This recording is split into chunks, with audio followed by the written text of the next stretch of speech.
And I met my husband at that Y, but didn't know he was going to be my husband until a year or so later. I saw him at the Y. He was always interesting to me, but he was standoffish.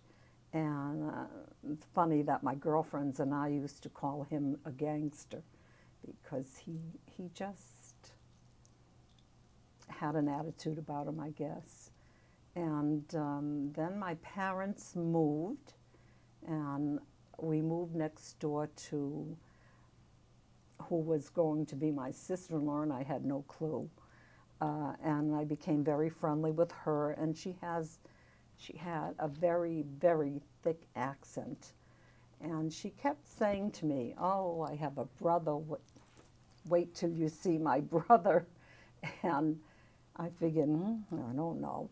And one day I was sitting on the stoop in New York and with my girlfriend, and a car drove up, and she said to me, "Look who's in that car." "Who?" She says, "The gangster."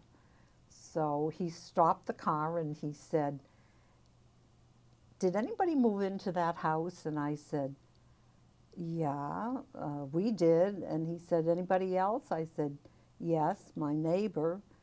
And he said, "Oh, that must be my sister." And I was floored. I was absolutely floored because he doesn't have an accent.